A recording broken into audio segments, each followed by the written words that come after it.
Hola amigos del Huerto Orgánico El Despertar, tengan muy buenos días.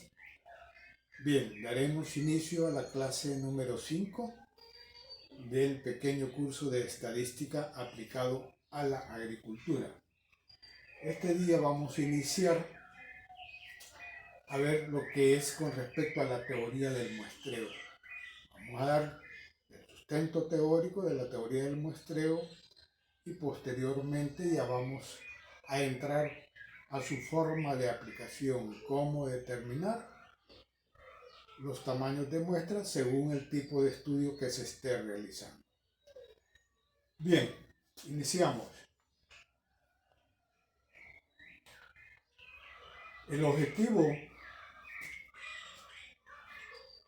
del muestreo es aplicar la técnica del muestreo para la realización de investigaciones de orden social, económico y biológico que permitan la mejor toma de decisiones al investigador.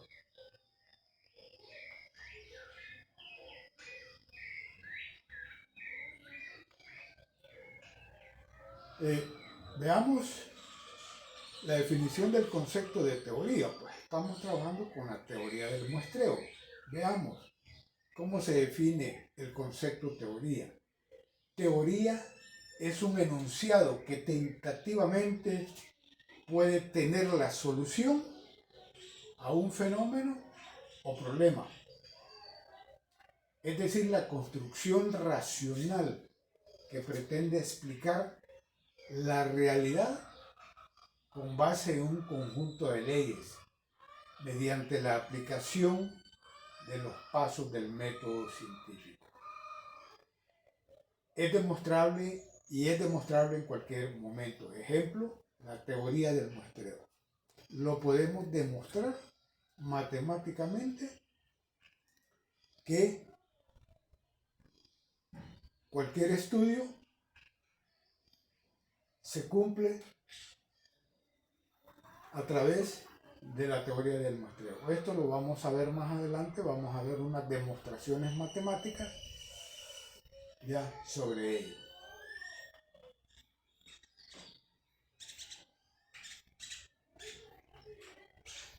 Entonces, ¿qué es la teoría del muestreo? La teoría del muestreo es la que pretende demostrar en forma matemática que para medir el comportamiento de una variable en una población de estudio no es necesario medir todos los elementos que constituyen el universo. Basta con tomar un número representativo de la población.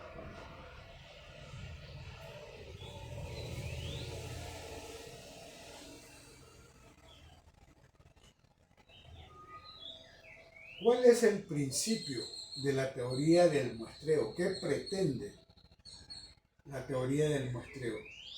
Lo que pretende la teoría del muestreo es relacionar los estadísticos de la muestra con los parámetros de la población, los cuales en la mayoría de los casos son desconocidos y resultan ser iguales a los estadísticos de la muestra cuando esta muestra es altamente representativa. Entonces, podemos observar cuáles son los estadísticos de la muestra. Está la media experimental, la varianza, identificado con la letra S al cuadrado, la desviación estándar o típica, determinado con la letra S, y el tamaño de la muestra, identificado con n minúsculo. Mientras que los parámetros de la población ya hemos mencionado que son 4, es la media experimental, que se representa por el símbolo griego de la letra mu, la varianza, que se representa por sigma elevado al cuadrado, la desviación estándar o típica es representada por sigma, y el tamaño de la muestra es representado por el parámetro n mayúscula.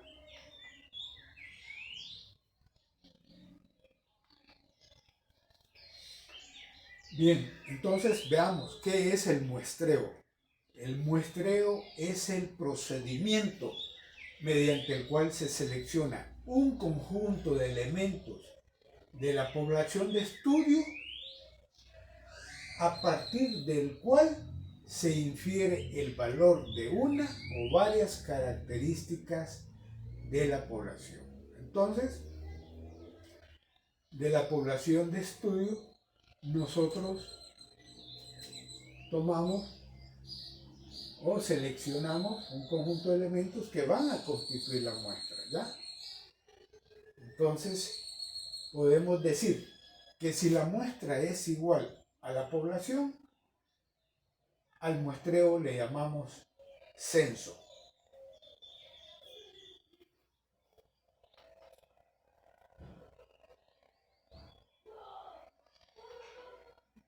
Bien, hoy veamos qué es una población, qué es la población de estudio y muestra. Ya hemos dicho que la población es el conjunto de elementos, ¿ya? Es el conjunto de elementos que tienen una o varias características en común, que es observable y que es medible. Eso es una población. Ahora veamos qué es una población de estudio. La población de estudios no es nada más que un subconjunto de elementos de la población, ¿ya? Que tienen una o varias características en común, que son observables y son medibles, y además cumple con los criterios establecidos por el investigador para la realización de una investigación. Entonces, ¿qué es la muestra? La muestra es un subconjunto de elementos de la población de estudios a los cuales o de los cuales se va a extraer la información o datos para concluir sobre la investigación que se ha realizado.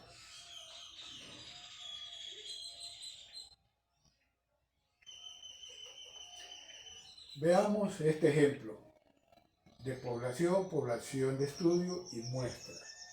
Por ejemplo, hablamos de los agricultores de El Salvador. Existen en El Salvador 395.500 agricultores.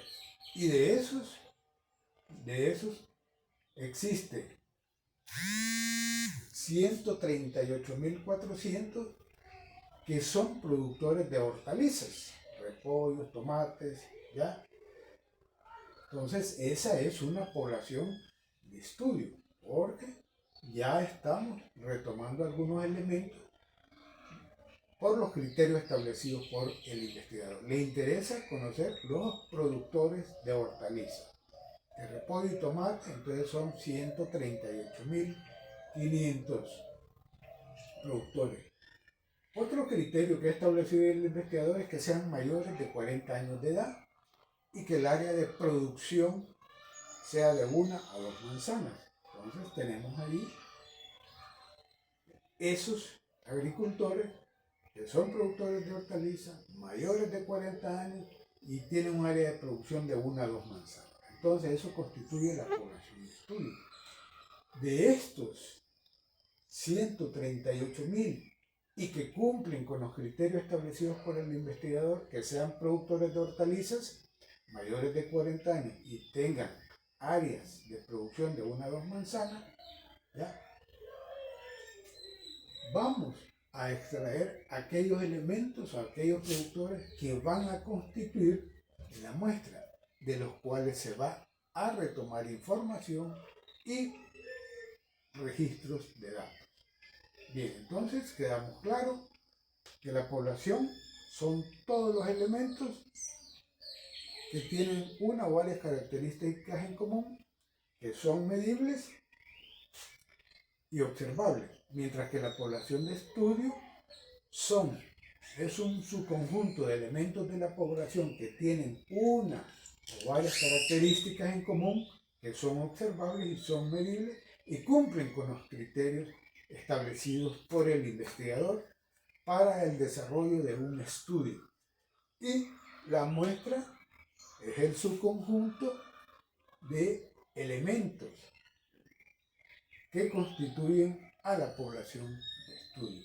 Y es en ellos donde se va a extraer toda la información pertinente para llegar a conclusiones y recomendaciones válidas sobre la población de estudio.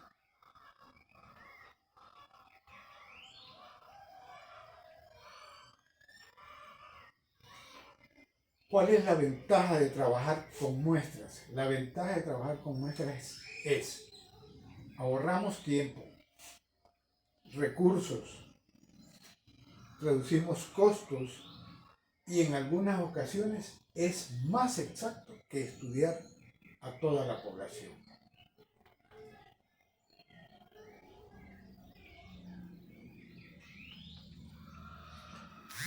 ¿Qué consideraciones hay que tomar en cuenta para determinar un tamaño de muestra?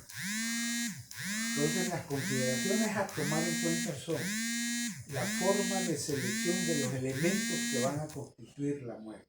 Vamos a ver si eso va a ser un muestreo con reemplazo o sin reemplazo. Además, hay que tomar en cuenta las características de la población, si son poblaciones homogéneas o heterogéneas, como también hay que tener muy presente el nivel de precisión que se requiere para el estudio. Eso es lo que nosotros le llamamos el error y los costos que se van a necesitar para desarrollar la investigación.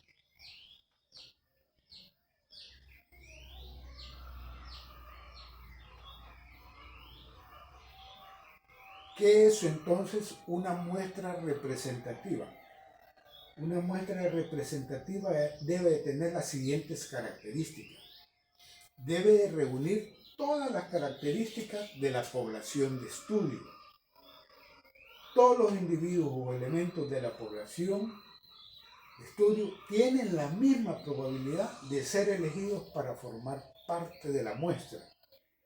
El costo de la investigación debe ser bajo. Es completamente confiable y los estadísticos deben ser igual a los parámetros de la población. Eso es una muestra representativa.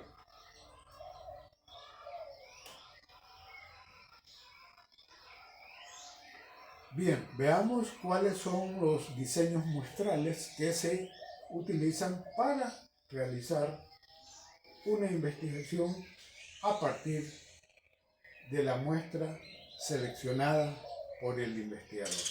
Bien, hay muestreos probabilísticos, llamados también muestreos aleatorios. Dentro de estos tenemos los muestreos aleatorios simples, ¿ya?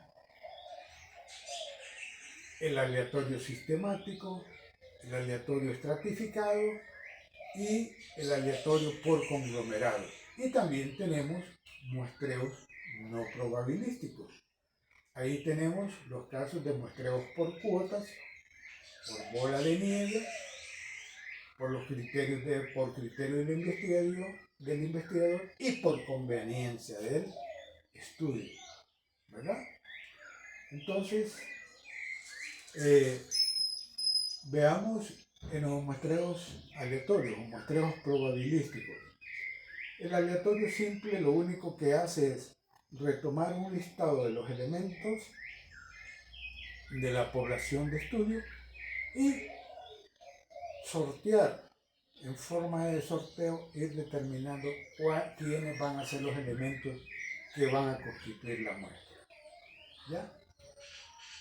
Mientras que en el muestreo sistemático lo que se hace es determinar una posición dentro de ese listado de elementos de la población de estudio y decir, cada 5 elementos, ese va a ir formando parte de la muestra. Entonces, venimos 1, 3, 4, 5, el primer elemento que va a constituir la muestra, después 6, 7, 8, 9, 10, el siguiente elemento, y así de esa forma sistemática se van retomando los elementos que van a formar parte de la muestra.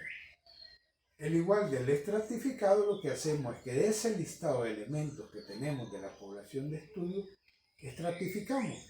Podemos estratificar por edad, por sexo, por nivel de estudio o por cualquier otra característica que el investigador crea que es la más conveniente. Entonces, de esa forma, vamos retomando los elementos que van a constituir la muestra.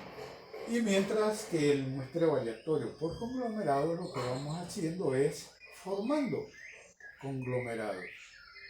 Conglomerados, donde cada uno de los conglomerados va a retener los elementos, todos los elementos, y cada conglomerado, todos esos elementos van a tener sus mismas características para la realización del estudio. No así los muestreos no probabilísticos, en donde el criterio lo establece el investigador. Entonces, él determina cuotas, puede decir, ese es muestreo por cuotas, dice, tantos van a constituir la muestra de estudio, o por bola de nieve, que a nivel de campo ya bola de nieve es que el investigador en el trayecto de desarrollo de la recolección de información, pues va consultando a los mismos elementos de la muestra, va consultando quién es el productor de esto más cercano a su comunidad, y de esa forma va desarrollando él y eligiendo los elementos que van a constituir la muestra y retomando la información. Luego él puede también establecer por criterio quiénes van a ser los elementos que van a constituir la muestra, ¿ya? Y también por conveniencia.